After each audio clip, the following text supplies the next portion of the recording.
This meeting is being recorded. Queremos hoje começar tratando de COP e terminar tratando de Copa. E no meio do caminho a gente fala do trabalho do Rocha no governo de transição, que ele é responsável, junto com outras pessoas, por transparência e integridade, e vamos falar da relação entre mercado e os discursos que o Rocha tem preparado para o Lula. Pois é, Roberto, começando com a COP, né? A COP, ela teoricamente ela teria de terminar hoje, mas provavelmente vai continuar até amanhã. Hoje, sexta-feira, né? Que eu estou falando sexta-feira, mas deve continuar até no sábado e talvez até no domingo, né? Ela deve continuar.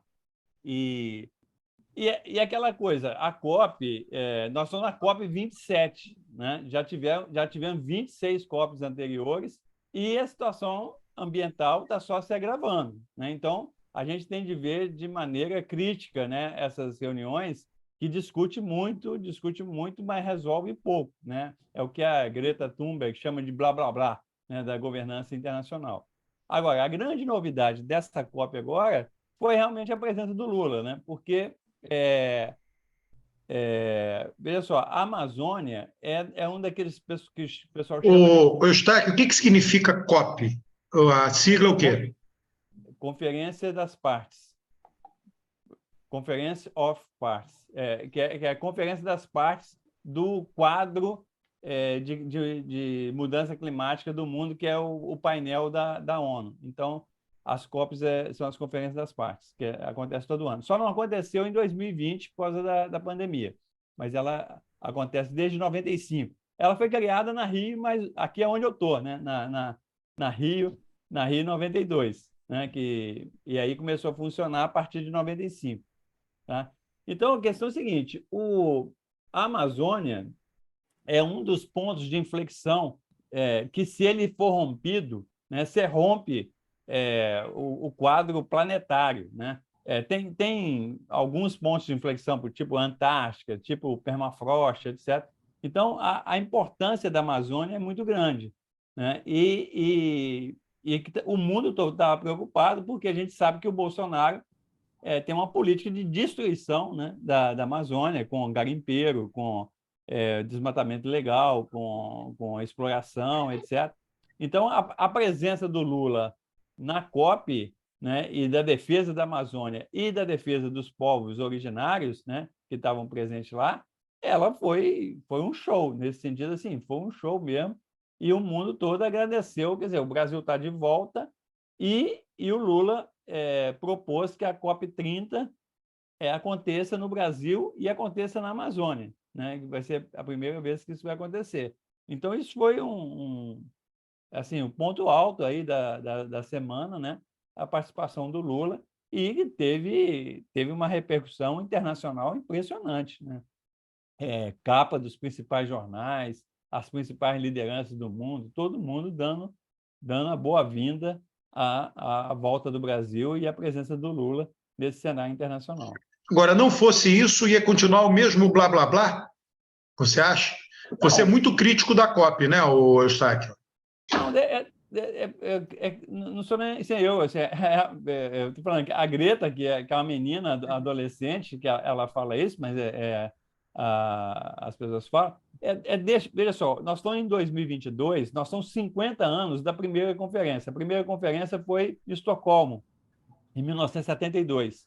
Depois você teve várias coisas na década de 80, depois você teve a Rio 92, depois você teve a Rio mais 20 em 2012, depois você teve o Acordo de Paris. Tá? Então, é muita coisa que aconteceu. A situação climática e ambiental continua grave, né? Você poderia até dizer assim, poderia estar pior se não tivesse acontecido isso. Tudo bem, podia estar pior. Mas resolver não está resolvendo. Tá? Agora, tem que continuar discutindo e, principalmente, tem de começar a colocar em prática as coisas. Por exemplo, o que o Lula reclamou lá? Em 2009, na Conferência de Copenhague, os países ricos se comprometeram a fornecer 100 bilhões de dólares para a ajuda dos países pobres enfrentarem a crise climática e ambiental. Em 2009, até hoje, o dinheiro não veio. Não, Pelo eu menos achei ótimo. Mas foi 2009 ou 2019? É isso que eu não. 2009. Ah, tá. Foi a famosa conferência que o Obama foi em Copenhague e o Brasil e o Lula articulou com o Obama, foi em 2009. O Lula era Eu o achei presidente. ótimo aquele achado ali dos 100 bilhões ali. Então, assim, Mas era 100 bilhões por ano? 100 bilhões por ano. É pouco. 100 bilhões por ano é igual 100 bilhões para o Bolsa Família, entendeu? Para o PIB mundial, isso é muito pouco, 100 bilhões. São muitos países. O PIB mundial é mais de 100 trilhões, entendeu? Então, não é. Isso é 0, é 1000%, é 0,01%. É muito pouco do PIB mundial. Então, essa questão é a seguinte: essas conversas são necessárias, é claro, eu não estou falando que não são necessárias, mas o próprio Lula falou isso lá, precisa de ser transformada em ações. Não adianta ficar só discutindo, né? Fazendo festa e tal. Tem que pôr em prática. E assim, ó, como é um processo lento, né? Lento, não é assim, imediatamente a gente sente, as pessoas estão reagindo lento, só que vai chegar um ponto que tem um limiar que vai virar e aí não adianta chorar, aí o processo começa a escalar mais rápido. Tá? E é muito injusto a gente pensar que todo mundo vai pagar o mesmo preço, todo mundo vai ter que diminuir a sua produtividade, todo mundo, porque os países ricos enriqueceram gastando os recursos de todo mundo. Então, assim, essa cobrança do Lula não é só para ter o dinheiro para a gente, porque a gente já está enfrentando enchentes, enfrentando uma série de consequências. É um pouco porque a gente vai ter que cortar na carne e os ricos enriqueceram com isso. Então, essa liderança, ela é importante ser feita nesse momento. Ô, Márcia, o jargão internacional é assim, responsabilidades comuns, mas diferenciadas. Esse que é o jargão internacional, quer dizer, todo mundo tem que fazer esforço para enfrentar a crise climática, mas existe uma coisa diferenciada que é os países ricos que mais poluíram, etc., eles têm que ajudar mais os países pobres. E na fotografia específica do Brasil, a gente, ao preservar a Amazônia, a gente não está só preservando o planeta, e isso eu acho que foi pouco explicitado. Essa mudança que já está acontecendo, ela tem consequências em nós mesmos, tá? Ou seja, nós vamos começar a ter secas que vêm toda a região de Mato Grosso, Goiás e São Paulo, e nós vamos ter super enchentes no sul. Então, assim, tudo aquilo que a gente já tinha, estava no panorama de produção agrícola, com as mudanças climáticas, nos afetam. E produção agrícola não é assim, então vamos passar, como já ouvi ingenuamente, a plantar mais na região sul. Plantar mais não é um processo que a gente, mudo do que eu planto, como eu planto, mudo de agora para daqui a pouco, rapidamente, porque é um processo totalmente dominado pelo mercado financeiro, que é quem define que tipo de empréstimo para plantar o quê na grande produção. Então, assim, é um sistema todo intrincado. Então, assim, a gente preservar a Amazônia é bom para o mundo, mas é muito bom para o Brasil. E sinto muito dizer, é muito bom para justamente aquelas regiões que pouco votaram nesse governo, porque são as regiões que vão ser afetadíssimas, tanto por falta de chuva, como é o caso de Mato Grosso, Goiás e a região sudeste, como no excesso de chuvas que vai assolar a região sul em épocas em que a gente não quer esse excesso de chuvas. Tá? Não é que eu vou poder escolher, não. Então, agora vamos chover em janeiro, que é quando tem sequia ruim. Tá? Nós não vamos poder o estado brasileiro que vai mais sofrer com as políticas do Bolsonaro vai ser Santa Catarina. Entendeu? Assim, essa previsão está feita e ela é científica. O que me impacta é a gente não se dar conta quão importante é, não é só para a economia mundial, é para nós mesmos e nós mesmas essa nova política. Isso ele tocou muito pouco, porque ele estava falando, obviamente, para fora, né? E outra coisa que foi bem importante é a gente ter a presença de povos originários no evento, que já tinha acontecido Não, sempre tem, sempre tem. mas dessa vez ganhou, vamos dizer assim, um protagonismo, tá? Relevante. Eu não sei se ele cumpriu o que tinha prometido, que era dizer quem é que ia liderar o ministério. Essa notícia eu não vi, acho que não Ele está disse. esperando o Rocha aí para Brasília para acertar o ministério, entendeu? É isso que eu ouvi falar, não sei se é O verdade. Rocha vai redigir os decretos que vão acabar com os 100 anos de sigilo. Olha, o governo Lula nem assumiu e já tem oposição. Eu nunca vi isso. Um governo que não é governo tem oposição. Então, aí a ida do Lula para a Copa foi uma sacada, um golaço, né? E colocou o Brasil de volta no cenário mundial de maneira festejada, né? Os participantes da Copa voltaram a ter pelo Brasil o apreço, a consideração, o respeito que tinham. E a participação do Lula foi muito boa, sobretudo com essa proposta de trazer para o Brasil, né, o próximo evento na Amazônia. É a COP30, a COP30. Daqui, é a terceira daqui para frente. Na Amazônia, isso aí é um passo importantíssimo. Eu acho que o governo Lula está provocando algumas coisas engraçadas. Uma delas é o silêncio do Bolsonaro, o silêncio sepulcral do Bolsonaro, né? Sumiu, desapareceu, não fala nada. Isso é uma obra maravilhosa, entendeu? Digna de um prêmio do internacional, né? Fazer o Bolsonaro calar a boca. Não, o Roger, só uma coisa, mas a melhor frase toda foi do Barroso, né? Perdeu, mané. Não amola. Na verdade, o Barroso não expressou que todo mundo, né? Pô, terminou a eleição, vai para casa, para de encher o saco, não amola, né?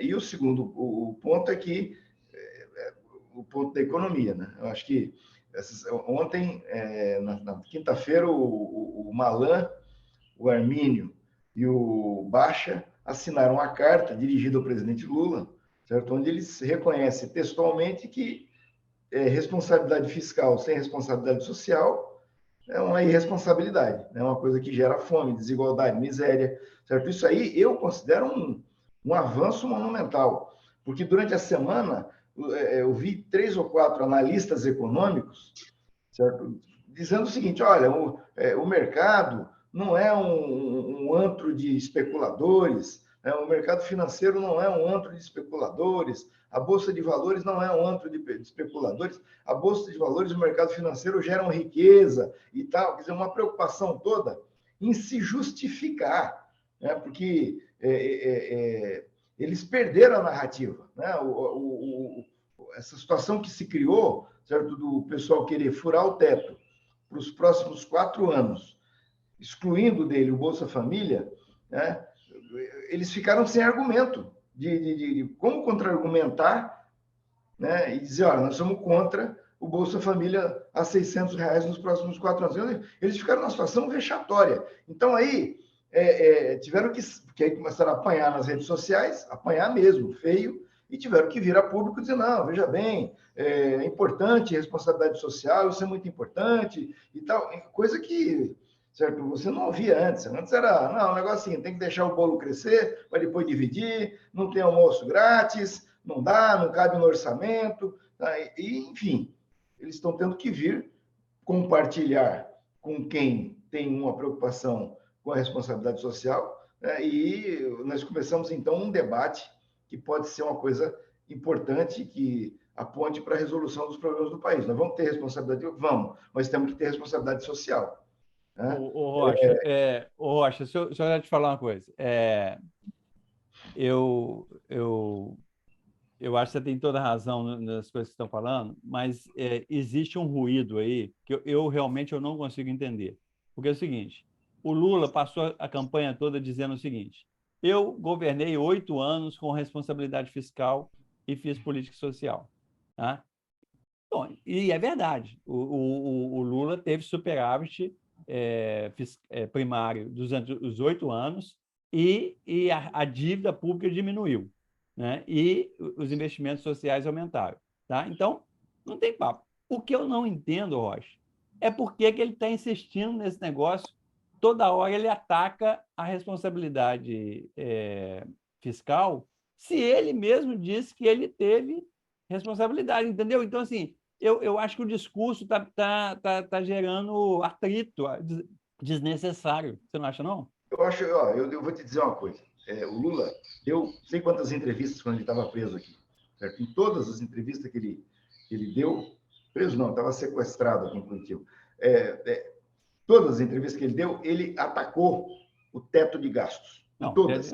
mas isso tudo bem. Isso tudo bem. Desde 2019. E se você for recuperar as entrevistas dele, ele faz questão de dizer: eu não confundo teto de gastos com responsabilidade fiscal. Eu não tenho a menor dúvida de que tem que ter responsabilidade fiscal, não tem que ter teto de gasto.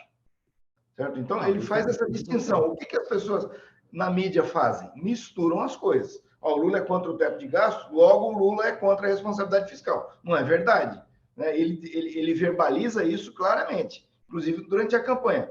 E aí as pessoas deturpam isso, e aí, como eles estão sem argumento, né? Porque não tem o que argumentar sobre a questão de você ter Bolsa Família nos 4 próximos anos, a R$600, tirando do teto de gasto e aprovando isso já na PEC. Porque senão o Lula vai ter que ficar todo ano indo lá no Congresso com o Pires na mão, negociando com os caras, pedindo, pelo amor de Deus, para ter Bolsa Família. Então, é uma coisa engraçada, porque o mercado, que tem aí uma cena de 4 anos de absoluta irresponsabilidade fiscal, né? As contas foram feitas agora, quase 800 bilhões de reais. Né? Acima do teto. Isso, acima do teto, em 4 anos. Onde é que estava essa agenda do mercado que não reclamou? Rocha, agora tem uma coisa o seguinte, tem uma sutileza nessa história. Quando você solicita para tirar o Bolsa Família do teto por 4 anos, você está admitindo tacitamente, tá, que o teto vai ficar nos 4 anos. Você está dizendo, ó, eu vou tirar por 4 anos. Então, tudo bem ter teto. Não é aí que está. Assim, o Alckmin falou também na quinta-feira a respeito disso. Porque o que eles querem? Eles querem que o Lula diga quem vai ser o ministro da Fazenda. Né? E, de preferência, alguém que seja afeiçoado aos interesses do mercado. Esse é o primeiro ponto. E o Lula não está falando, ele não está cedendo, né? E isso gera... Isso aí é a origem do ruído todo. Né? Eles estão querendo que se defina isso. E aí, na carta dos 3, do Fraga, do Baixa e do Armínio, o que eles dizem? Eles dizem textualmente o seguinte: presidente Lula, nós sabemos que o senhor fez 8 anos de governo com responsabilidade fiscal. Aliás, foi o governo mais responsável fiscalmente da história do Brasil. Né? Mas a sua palavra não basta. Está escrito lá na carta. Sua palavra não basta. Não, então, Rocha, mas eu concordo com isso pelo seguinte, olha só, porque o Lula teve 8 anos de superávit primário, mas o primeiro ano do próximo governo dele vai ter déficit.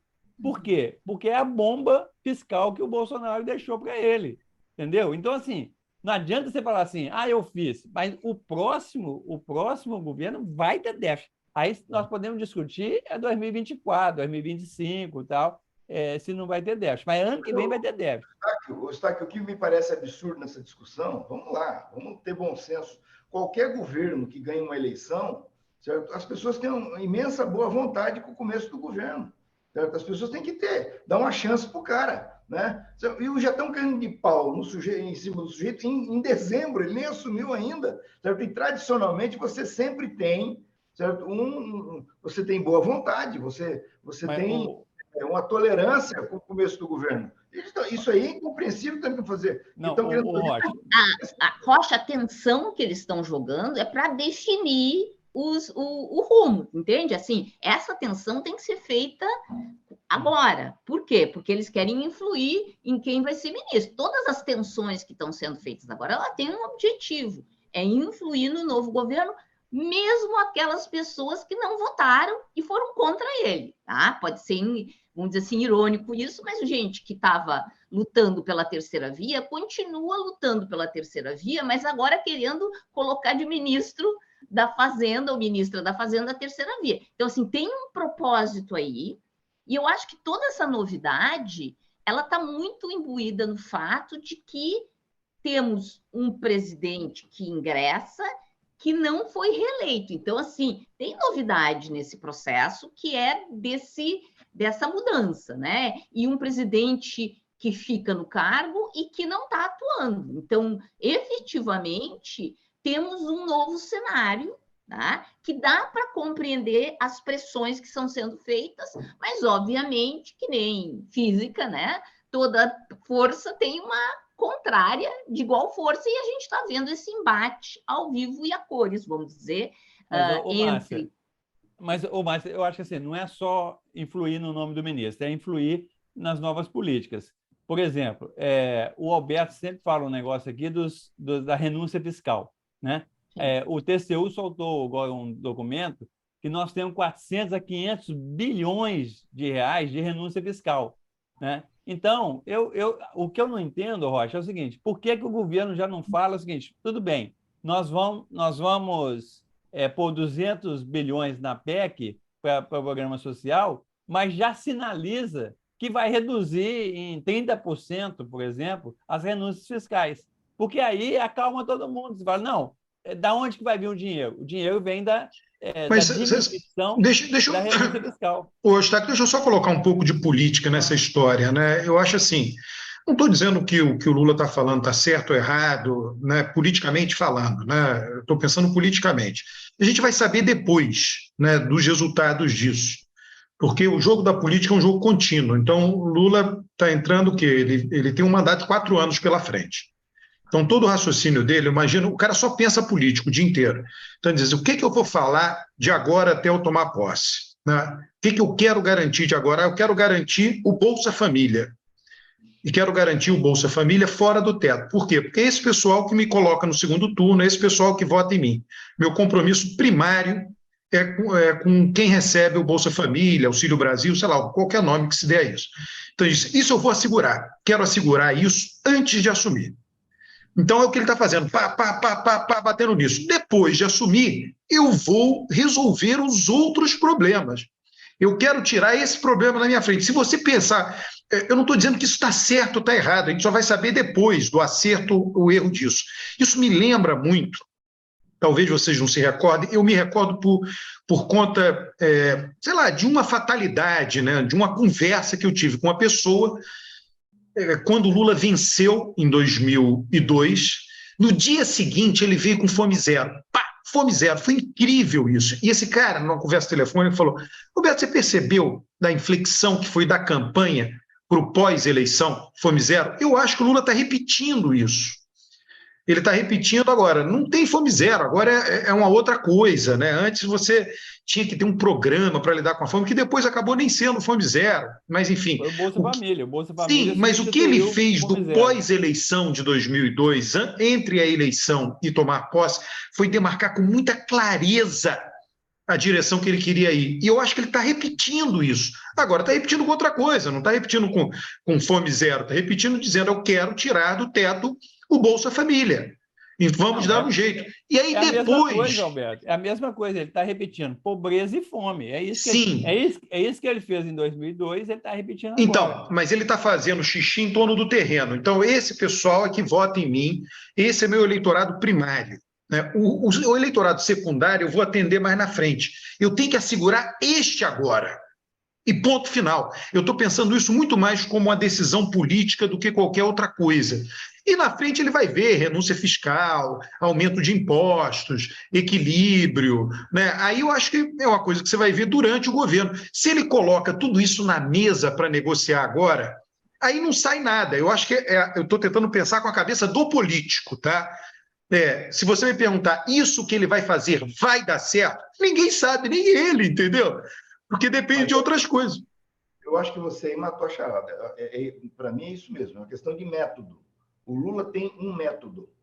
Certo? Você pode não gostar do método dele, discordar do método, mas o método é esse. Então é o seguinte, ele sentou, o Lula negocia a vida inteira, desde que ele começou no movimento sindical, ele era tesoureiro do sindicato, ele é negociador. O Lula é um negociador nato. Então ele sentou na mesa, quais são os itens aqui que eu tenho para negociar com esses caras? Vamos lembrar que na campanha eleitoral ele fugiu do tema, não assumiu compromisso com ninguém, ele está entrando no jogo zerado, né? Sem compromisso com ninguém. Então, ele senta, olha para a mesa e fala, qual é os itens que eu tenho aqui? O item principal, fundamental para mim, qual é? O Bolsa Família de R$ 600. Certo? Eu vou resolver isso aqui e depois eu vou...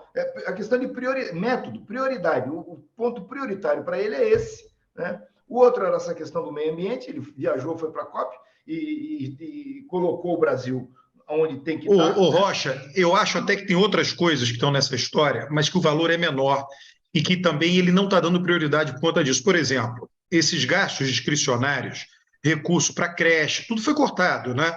SUS, etc. Isso é bem menor do que o Bolsa Família anual nesse valor, né? Mas eu acho isso muito relevante, tá? Farmácia popular, isso é algo muito relevante. Não é de menor relevância isso, não.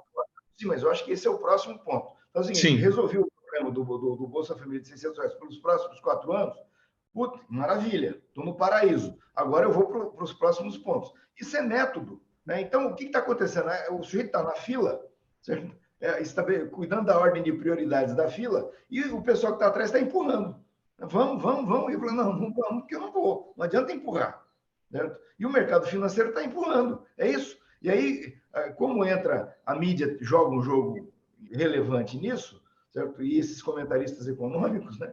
E aí fica esse troço, eles falando tal, tensionando, que é o que a Márcia está falando, estão tensionando. É legítimo? É legítimo. Só o seguinte, vamos deixar claro, né? Vamos deixar claro que eu estou aqui, vocês estão me empurrando, né? E vamos deixar isso claro, não tem problema, não pode me empurrar, certo? Agora, eu não vou fazer o que vocês querem do jeito que vocês querem. Tá? E quem ganhou a eleição fui eu. Né? Eu ganhei a eleição, então quem vai estabelecer a pauta sou eu. Agora, ô Rocha, de alguma maneira, né, eu não sei o que vai ser feito com isso depois, quando você você solicita tirar o Bolsa Família do teto por 4 anos, você está admitindo que o teto vai ser mantido. Eu acho que ninguém chamou atenção disso até agora, tá? É uma admissão tácita da manutenção do teto. Roberto, não tem a menor dúvida que o Lula vai ter uma âncora fiscal. Certo? Isso é uma bobagem de achar que não. Ele vai ter, eles devem estar construindo isso agora. Né? Essa semana, por exemplo, disseram que tiraram os economistas da negociação com o Congresso. Ninguém tirou nada, cada um tem uma tarefa e está cuidando da sua tarefa. Esses economistas estão lá sentados, tentando, imagino eu, encontrar uma ferramenta, certo? Que estabeleça uma forma racional para um país de terceiro mundo, com mais de 30 milhões de pessoas na fome e mais um tanto na insegurança alimentar, certo? Uma ferramenta que cuide da responsabilidade fiscal, porque tem que ter. Né? Ninguém está dizendo que não vai ter. Certo? Agora, os caras ficarem dizendo que o Lula é contra o teto de gastos e, portanto, ele é contra a responsabilidade fiscal, é um negócio que não tem sentido. Você fica lendo, ouvindo isso, é um troço, sabe, é um nonsense até. Ô, Rocha, eu concordo com quase tudo isso que todo mundo falou aqui agora, mas eu não posso deixar de colocar algumas dúvidas que eu tenho, umas coisas que eu não estou conseguindo entender muito bem, né? Isso que você falou dos economistas, eu vi o Melo falando ontem, na verdade, o seguinte, o que aconteceu? Por causa da premência de tempo, porque é o seguinte, para você aprovar essa PEC do Bolsa Família esse ano, é uma agilidade muito grande, porque você tem que ter 2 votações no Senado, na Câmara. Se a Câmara mudar uma coisa, muda tudo, volta para lá. O tempo é muito curto, você vai ter que pensar essa PEC numa outra PEC que tem na Câmara. Então, é uma engenharia política muito difícil, com um tempo muito curto. Tá? Então, é claro que e um governo que sumiu, né? Que não fala nada. Então, é uma situação muito complicada. Agora, de fato, a equipe econômica da transição ela ficou meio marginalizada para a equipe política.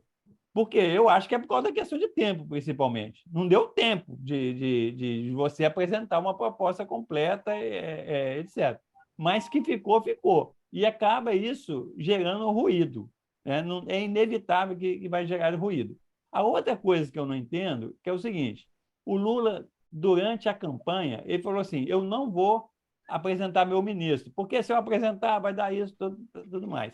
Agora, dado a urgência do tempo, dada a necessidade de aprovar uma PEC, eu não entendo por que não indica o ministro. Indica o ministro que ele quer, mas indica, monta a equipe, começa a discutir. Ô Eustáquio, Nós já estamos 18 dias. Ô Eustáquio, 20 dias e não temos ministro. A gente tem que sempre pensar se a gente estivesse na posição dele, né? Alguém de esquerda eleito político, né? Qual a desvantagem de apresentar o ministro agora? E qual a vantagem de deixar ele para depois, né? Você não personaliza agora. Ele está matando a bola no peito. Tudo é comigo. Tudo é comigo. Na hora que ele indicar o ministro vai virar o foco de atenção, vai ter que dar entrevista, etc. Então, eu entendo, né? Eu estou tentando entender. Você está perguntando, pô, não dá para entender. Eu estou dizendo, dá para entender. Agora, você tem que se colocar na posição de Lula. Veja, tem uma coisa que eu só queria resgatar, uma coisa que o Rocha falou, né? Tem uma biografia do Lula muito boa. Você tem várias biografias do Lula. Por exemplo, a do Fernando Moraes é uma biografia chapa branca. Você aprende algumas coisas sobre o Lula com a biografia chapa branca? Claro que sim. Né? A biografia da Clara Ante é uma biografia intimista. Né? Eu acho, inclusive, que você aprende muito mais sobre o Lula com ela. Tem a biografia do John French, que é uma biografia analítica, de historiador, de cientista político. John French diz o seguinte: Lula é um cara que veio de baixo, né? Negociador, o tempo inteiro, exatamente o que o Rocha falou. Mas o que ele identifica na personalidade de Lula, no aprendizado dele sindical? Como ele veio de baixo, ele sempre respeitou quem tem poder, ele sempre respeitou os superiores, ele sempre identificou e respeitou os superiores, patrões, empresários. Ele foi educado para respeitar os superiores, né? Inclusive de uma época que faz isso. Então ele diz o seguinte: Lula tem a seguinte característica, ele busca atender a base dele, minha base sindical, e ele traz isso até hoje, tá? O John French diz, tudo que o Lula é hoje foi formado até 1978. Ele diz isso no início da biografia. Eu falei, porra, não é possível, esse cara está mentindo. E quando você vai ler o livro, cara, faz exatamente isso.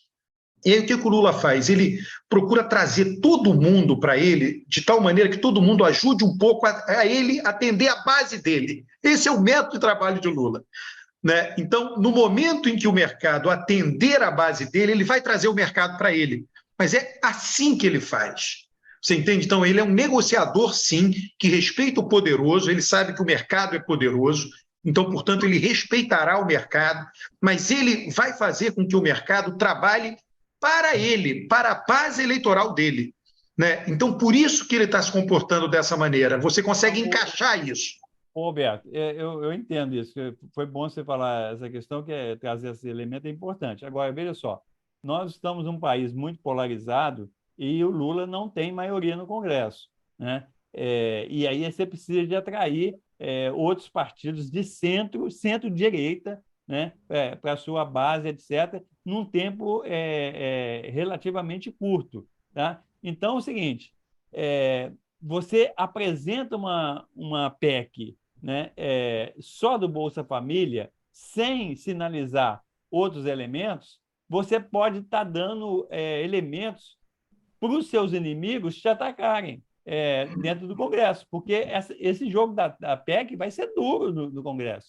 O Lira, eu estou impressionado, seguinte, está todo mundo falando bem do Lira. Eu estou vendo o Rogério Correia, que é meu amigo lá de PT de Minas, falando bem do Lira.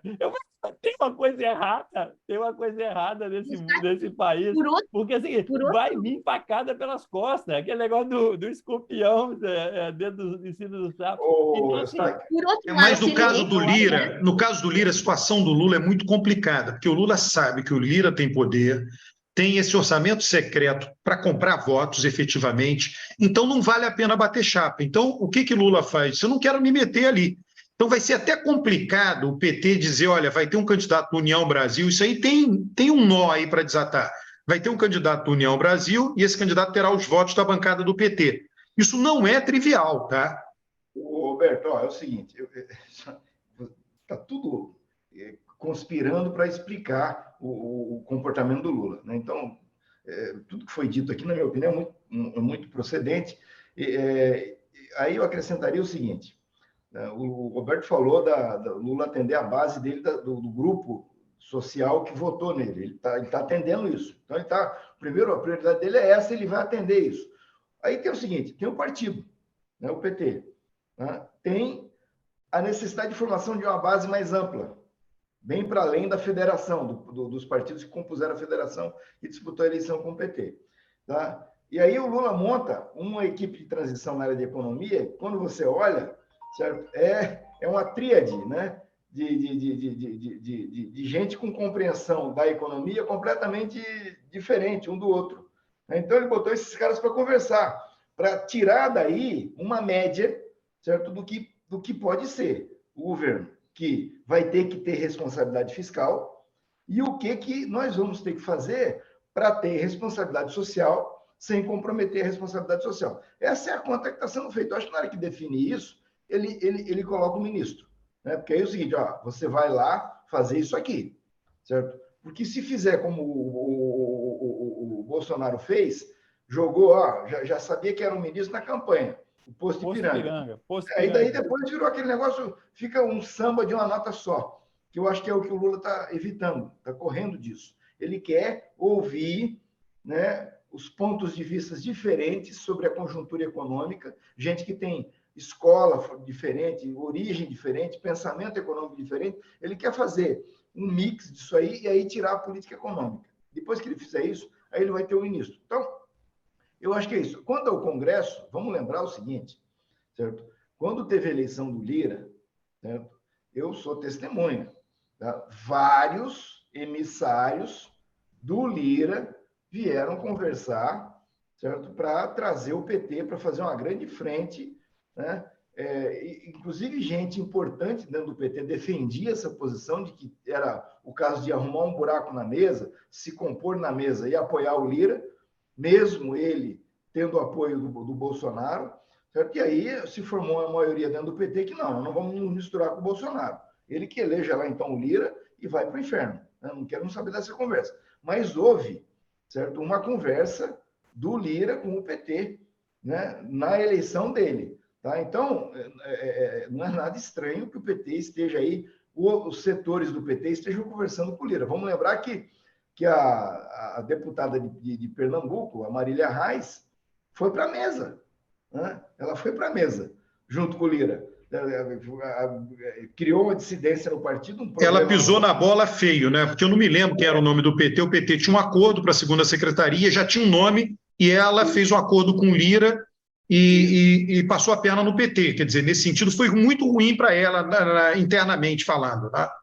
Havia um diálogo, né, para ocupar um lugar na mesa. Tá? Então, não é nada estranho que o PT agora esteja conversando com o Lira. E, na minha opinião, eu vou dar minha opinião, eu acho que o Lula já está com isso desenhado e não terá problema, tá? de ter a base dele no Congresso. Ele já está aí conversando com a União Brasil, o PSD do Kassab, que vai participar do governo do Tarcísio em São Paulo, ele vai fazer parte da base do governo Lula no âmbito federal. Então, isso aí o Lula costura fácil. Né?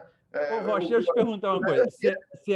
Você acha que essa PEC, do jeito que está, ela vai ser aprovada na Câmara, no Congresso? Eu acho que a PEC não teria sido mandada para a Câmara se não tivesse um mínimo de segurança de que ela tem chance de... Não, mas sempre pode ser modificado, né, Rocha? Isso não tem problema. Alguma coisa modifica, entendeu?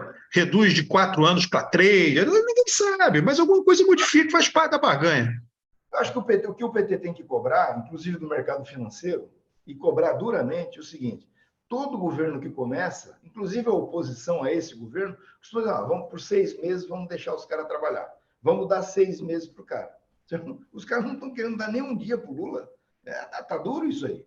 Mas, Costa, eles não querem dar porque eles querem influir. E agora é a hora de influir. Eu acredito, sim, definido... Quer dizer, tem 2 etapas. Tem essa etapa que o Alberto fala, política, que é passar a PEC, ela é política, seguida de uma definição de como é que vai ser feito, quem vai ser o ministro e que tom esse ministério vai ter. E eu entendo esse adiamento de definir quem é o ministro da Fazenda justamente por conta de estar focando agora nessa etapa mais política. Mas faz parte do jogo, todo mundo está pressionando, cada partido está pressionando, cada grupo está pressionando para definir. Eu não vejo como um problema. O que eu veria como um problema é, depois de definido tudo isso, depois de janeiro, continuarem batendo antes de alguma coisa acontecer. Aí sim, depois de definido qual vai ser o jogo, tu não dá um espaço para os jogadores jogarem, aí eu acho retranca, e eu não gosto de jogo com retranca. Então, assim, nós vamos ter que bater agora, pressionar agora, e vários grupos estão pressionando para várias coisas, depois de definido, dá um tempo, né, para respirar. Mas olha, olha só, todo mundo está barganhando. Por que quem está fora do governo vai facilitar a vida do governo? Quem está fora do governo vai dizer, não vou aprovar isso. Por quê? Para o governo ir lá e conversar. Peraí, mas você quer o quê? No fundo é isso, entendeu? Teve aquele Carlos Portinho, senador, que ontem apareceu, enfim, era suplente do Harold, o Harold morreu, né, de Covid, né, e o Carlos Portinho é líder do PL no Senado, o PL tem a maior bancada agora. Ele disse, não, olha, vamos aprovar sim, mas vai ser menor, por menos. Ele já quer negociar, ele está querendo negociar. Né? Ele deve ter alguma demanda para o governo que vai tomar posse, e aí ele quer ser chamado e quer conversar. No fundo é isso, né? É a política normal que a gente esqueceu como ela funciona. E isso significa o seguinte, é normal que quando o executivo mande uma proposição, ela não seja aprovada do jeito que ela é enviada. O próprio Lula falou isso essa semana. Isso é a coisa mais normal que tem. O executivo puxa muito para um lado porque ele sabe que vai ser diminuído, não vai ser exatamente o que ele gostaria, faz parte. Olha, pegando essa linguagem aí da massa de retranca, eu vou falar, Rocha, que é o seguinte, o governo marcou um gol contra, isso você vai concordar comigo, que foi o Manteiga, né? O Manteiga foi um gol contra nessa equipe aí. Você sabe que quando o Manteiga saiu ontem, o mercado explodiu, recuperou tudo que tinha perdido. Foi verdade. Mas é assim, Alberto, eu acho que esse tal desse mercado financeiro uma má simulação, porque simulação que flutua muito, eu já olho o dado, devolvo para o aluno e diz, refaz, que está flutuando. Não, mas é o seguinte, Márcia, no diário é assim, no diário você não consegue, mas você vai ver uma tendência de médio prazo, tudo, e você vê a lógica, entendeu? Agora, você falou aí da questão do Manteiga. Assim, eu acho que foi um descuido dele, ele não deve ter se dado conta que tinha esse problema no Tribunal de Contas da União. Ele imaginou que a indicação dele para a transição era uma coisa sem problema, porque ele, afinal de contas, não ia ocupar cargo algum, né? São só 13 pessoas que são nomeadas, certo? E o resto é tudo voluntário, certo? E, portanto, um voluntariado não teria problema com aquele óbice lá. Mas eu acho que ele esqueceu do problema do Tribunal de Contas, né? E aí ele entra e dá aquele bicudo lá no Ilan, né? Aquele bicudo ali, a canelada ali. Deu um bicudaço no Ilan, certo? Que eu achei ótimo, que eu acho que aquilo ali praticamente inviabiliza a eleição do Ilan para a presidência do BID, né? Eu acho que não acrescenta nada para o Brasil ter um cara igual esse lá na presidência do BID. Se for um chileno, um mexicano, um argentino, a gente vai continuar conversando do mesmo jeito. Bom, de qualquer maneira, foi um desgaste. Agora, isso não é culpa do governo, né? Isso é a culpa do Manteiga, que não se atentou para esse detalhe, né? Eu achei que a saída, no final, ficou boa, porque ela foi uma saída que não foi traumática, ele, né, segurou 2, 3 dias, mandou a carta, se afastando e pronto, né? Mas aí dá o tom de como funciona a especulação, né? Agora, pessoal, vamos falar do que realmente interessa. Futebol, Copa do Mundo, né? Uma boa. A semana que vem o programa vai ser só sobre futebol. Somente eu vou acompanhar as táticas. Não. O que é isso, cara? Você, porra, o resto é detalhe. Só é o seguinte, se você deixar a gente falar mal do Catar. Não, um país que claro que não. Trabalhadores. Claro que não, pelo seguinte, você é um elitista. Eu estou lendo muito aqui Branko Milovic, ele chamando a atenção que as pessoas criticam a corrupção da FIFA. Ele diz o seguinte, a corrupção na FIFA é um subproduto, né, para você levar o esporte para todos os países do mundo. Graças à corrupção é que tem Copa na África do Sul, no Brasil, no Catar, né? Onde não há corrupção, aí ele chama a atenção do tênis. Você, o grande Islã, só naqueles mesmos 4 países elitistas, todos que têm os valores que a gente gosta.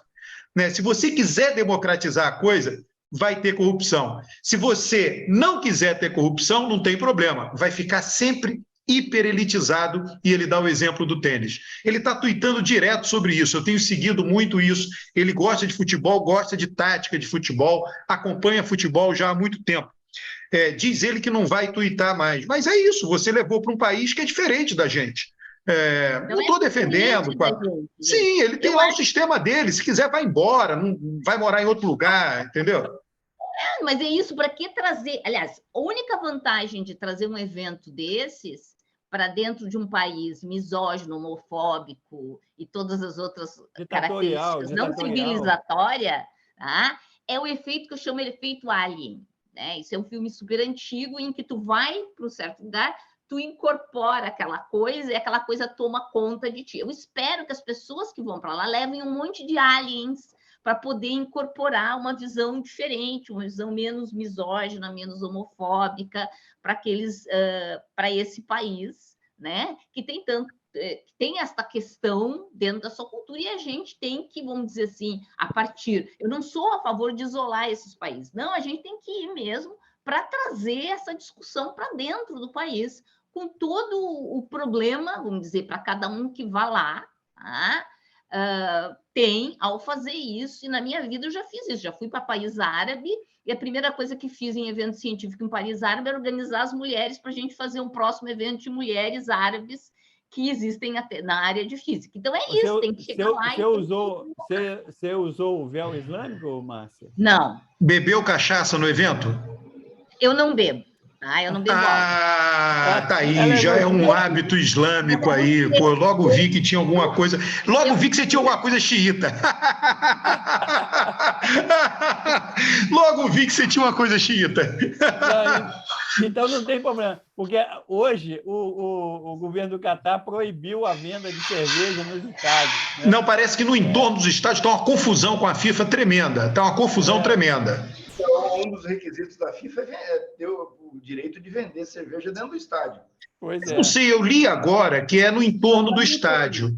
Eu não sei se dentro do estádio... Não é dentro do estádio, é no entorno, e tem uma limitação de quantidade de bebida alcoólica que pode vender. Mas, gente, bebida alcoólica eu considero o menor dos problemas no país, tá? É o menor dos problemas. Ele é importante para o futebol. É a questão da liberdade, a liberdade individual. Esse é o maior problema. A liberdade individual. Pô, em São Paulo é proibido. Em São Paulo é proibido. Você não vende em São Paulo bebida alcoólica dentro do estádio. É proibido. Não, proibido. Não vende a garrafinha. Vender no copinho. Não, em São Paulo é proibido vender bebida alcoólica dentro do estádio. Você pode vender fora, dentro não. No Rio de Janeiro é permitido. Então, federalismo. Cada estado com seu... Em São Paulo é proibido 2 torcidas locais no estádio. Proibido. Só os jogos de torcidas locais é torcida única. No Rio não é. Quem que está certo, quem está errado? Você entende? Tudo depende de como as torcidas se comportam. Mas, assim, não, depende de como você se adapta, Márcia. O que eu acho importante, né, é o seguinte: o Catar é uma cidade, na verdade, é a segunda vez que a Copa do Mundo acontece numa cidade. A primeira foi no Uruguai, né? Em 1930. Né? Então, as pessoas, quando vão para a Copa do Mundo... Você é preconceituoso contra o Uruguai. Não, é porque, todos os jogos em Montevidéu, cara. Todos os jogos eram em Montevidéu. É por isso. É porque é pequenininho. Então, mas é por isso que eu estou dizendo. Literalmente foi na cidade. Aí o que acontece? Quem vai para a Copa do Mundo, eu fui já com meus filhos na África do Sul. Então, você tem um jogo e outro, você tem que ter alguma coisa para fazer. Né? Você não sai assistindo, vamos assistir os jogos do Brasil. E aí você viaja, né, no país, vai lá, tem 2, 3 dias entre um jogo e outro, você vai fazer algum programa. Então, o que vai acontecer no Catar? Como é muito pequenininho, o pessoal vai viajar para o Irã. É só pegar um voo, atravessar ali o Golfo e vai estar no Irã. Vai ser muito bom para o Irã essa Copa do Mundo. E muito bom para os ocidentais conhecerem outra maneira de viver e ver que as pessoas podem ser felizes de uma outra maneira de viver. Isso talvez aguce o pluralismo das pessoas. A pessoa se torna verdadeiramente plural quando compreende o outro nos termos do outro. O turista tem mais dificuldade de fazer isso, né? Mas vão ter uns turistas que vão entender isso. Você está querendo dizer que é possível ser feliz misógino? a pessoa ela é educada dentro de um certo padrão, entendeu? E as pessoas ficam felizes quando seguem aquele padrão, né? Isso daí é uma coisa basicamente antropológica, né? Os antropólogos é que mostraram isso já há muito tempo. Vamos pegar o exemplo. Deixa eu colocar um pouco de pimenta nesse troço. Vamos pegar o exemplo, vamos pegar o Irã. Vamos falar de futebol. Lá atrás, o que eles fizeram? Pegaram o Irã, acabaram com a monarquia religiosa, colocaram um Shah, né, no poder no Irã, e o Shah ocidentalizou o Irã durante acho que 30 anos, 40 anos, né? E aí depois o Shah caiu e voltou tudo. Então, quando você faz mudanças artificiais, o risco de retorno mas as mulheres do Irã, estão na rua mobilizadas e inclusive o técnico de futebol do Irã foi dar uma entrevista, o pessoal perguntou sobre a mulherada do Irã, ele saiu fora e não quis responder. Olha aqui, quem é o favorito para ganhar a Copa? Eu tenho um bolão aqui que o núcleo é minha família. A gente entra na internet, aposta lá dinheiro, então tem vários bolão para cada jogo, tem bolão para campeão, vice-campeão e pior seleção da Copa, porque tem um ranking, né? Qual vai ser a pior, né? E eu tenho que apostar até amanhã. Tem 3 apostas que tem que acontecer até amanhã. Então, o Brasil, uma jogatina só. Então, qual vai ser a aposta aí de campeão aí? Bélgica. Ah, você está de sacanagem, cara. Olha, a Argentina está muito bem, no meu entender, viu? A Bélgica, o apelido, Márcia, o apelido do time da Bélgica é Diabo Vermelho. Então, eu vou votar no Diabo Vermelho. Não, o Brasil está muito bem. Espero que o Daniel Alves não jogue, né? Porque, enfim, todo mundo vai saber, né? Eles usam aquele GPSzinho, né, aquele coletezinho, então eles sabem exatamente o rendimento do atleta durante os jogos, né? E a outra seleção vai dizer, vamos botar um cara super jovem em cima do Daniel Alves. Agora, o Brasil sabe disso também, né? Que corre esse risco. Talvez o Daniel Alves tenha sido mais para compor o grupo, alguém com experiência ali no grupo, na concentração, não sei. Eu acho que o Brasil é um dos favoritos, a Argentina dos favoritos, eu acho que a Espanha é. O pessoal fala que o Daniel foi convocado para controlar o Neymar, que é o único cara que tem ascensão sobre o Neymar é o Daniel Alves. Ah, não sabia disso. É verdade. Isso faz sentido. E aí você tem... porque o técnico de futebol faz muito isso, né? Quando o Fluminense foi campeão com o Muricy, eu vi um programa depois que fizeram do Muricy, narrando como foi treinar o Fluminense. É um programa longo, de uma hora, e ele mostra exatamente, o técnico tem que administrar muita vaidade, não é trivial ser técnico de futebol, né? Todos aqueles caras ganham mais do que o técnico, tem mais visibilidade na mídia do que o técnico, é uma coisa, e o técnico tem que mandar nos caras, então é uma coisa complicada do ponto de vista da hierarquia. Eu acho que o Brasil é favorito, a Argentina está muito bem. A Espanha, o que eu vi na Eurocopa, eu achei muito bom o time da Espanha, né? A França, né, eu acho que tem que estar nesse grupo. A Alemanha não está essa coisa toda, né? Nas apostas está ganhando Brasil, Argentina e França, e para, sei lá, vergonha alheia, recordes, a Arábia Saudita como que vai ficar mais atrás, né? Mas isso são apostas, né? Isso não quer dizer que as pessoas que apostem, elas apostem com sabedoria. Meu voto é nos Diabos Vermelhos. Eu acho que não tem favorito. Essa Copa ela tem essa característica. Nenhum time está chegando nela com aquela situação de favoritismo, né? Não tem nenhuma equipe que você fala está muito acima das outras. Está muito equilibrado, vai ser um campeonato difícil. Então, pronto, vamos acompanhar. Começa no domingo, o Brasil joga na quinta-feira. Tem um cara do Rio Grande do Sul que na Copa passada, tem que localizar de novo o nome dele. Ele trabalhava no Grêmio, ele fazia análises táticas excelentes no Twitter. Agora é hora de seguir todo mundo que faz análise tática. O programa que vem é um programa que nós vamos tratar muito mais de futebol do que qualquer outro assunto. É isso aí, pessoal. Tá bom. Um abraço. Abraço.